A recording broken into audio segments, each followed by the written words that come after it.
Morning children, welcome back to e-learning classes of PNMRC High School. Now let's continue our chapter number 1, the best Christmas present in the world. In the last video you saw that the author brought the roll-top desk from the junk shop in Bridport and found a letter from the secret drawer which was written to Connie by her husband Mr. Jim McPherson about an event on Christmas Day during the war, how the Frids and Tommy celebrate Christmas. In the letter, Mr. Jim writes that you cannot imagine, dearest Connie, my feelings as I looked into the eyes of the Fritz officer, who approached me, hand outstretched. Hans Wolf, he said, gripping my hand warmly and holding it. The name of Fritz officer is Hans Wolf. I am from Dusseldorf. I play the cello in the orchestra. Happy Christmas. Captain Jim McPherson, I replied, and a happy Christmas to you too. I am a school teacher from Dorset in the west of England. Ah, Dorset, he smiled. I know this place. I know it very well. We shared my rum ration and his excellent sausage. And we talked. Connie, how we talked? He spoke almost perfect English, but it turned out that he had never set foot in Dorset, never even been to England. And we know that Hans Wolf is from Germany, but then too his English is very good, so both of them can talk. He had learned all he knew of England from school and from reading books in English. His favorite writer was Thomas Hardy, his favorite book, Far from the Mating Crowd.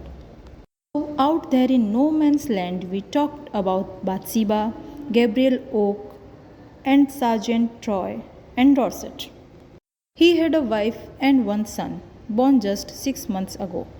As I looked about me, there were huddles of khaki and grey everywhere, all over no man's land, smoking, laughing, talking, drinking, eating. Hans Wolf and I shared what was left of your wonderful Christmas cake, Connie. He thought the marzipan was the best he had ever tasted. I agreed.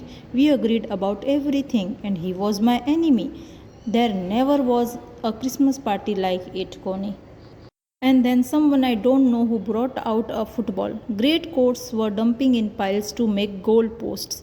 And the next thing we knew, it was Tommy against Fritz out in the middle of no man's land. Children, when Hans and Jim both are discussing and talking and sharing their food with each other, somebody brought a football and now all of them want to play together. Means Fritz are going to play against Tommy. Hans Wolf and I looked on and cheered, clapping our hands and stamping our feet to keep out the cold as much as anything. There was a moment when I noticed our breaths mingling in the air between us.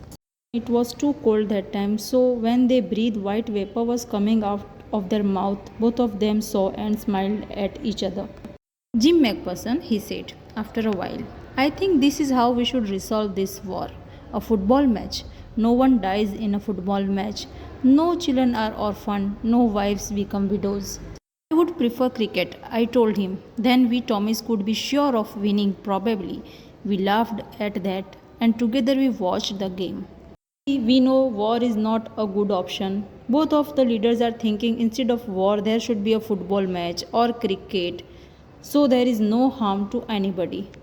Sad to say, Connie, Fritz won. 2 goals to 1. But as Hans Wolf generously said, our goal was wider than theirs, so it wasn't quite fair.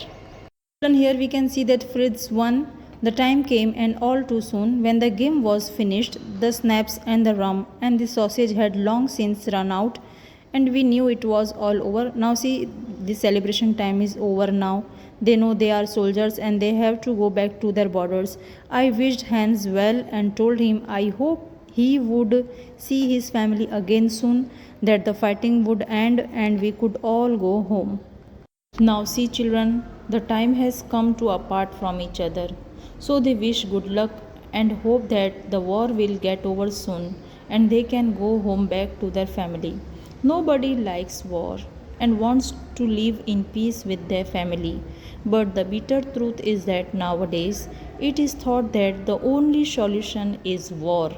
And because of it, many children become orphan and wives widow, and many families are thrown back to the darkness. Children, it is really very sad that both the sides soldiers don't want to fight each other. They too like happiness, peace, and celebration, but they have to fight against each other during war. I think that is what every soldier wants on both sides, Hans Wolf said. Take care, Jim MacPherson. I shall never forget this moment, nor you.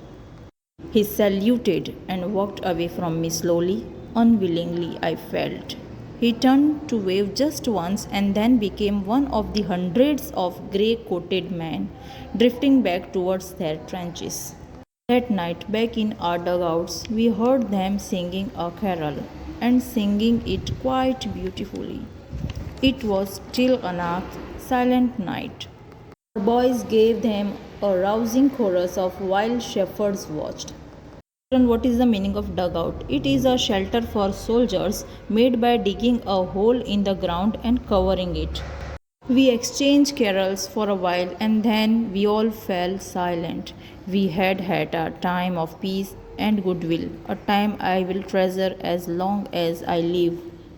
Dearest Connie, by Christmas time next year, this war will be nothing but a distant and terrible memory. I know from all that happened today how much both armies long for peace. We shall be together again soon, I am sure for it. Your loving Jim. Children, this was really heart-touching letter from the husband, Mr. Jim MacPherson, to his wife. He is sharing his experience of meeting Hans Wolf during war on Christmas Day. So now we understand, children, that the letter is very important to Connie, but unfortunately she has lost it, and now it is with the author Michael Morpurgo. So children, we complete the explanation of part 2 in chapter 1 here. I'll explain part 3 in the next video. You also read it at home. Till then, take care. Have a nice day. Thank you, children.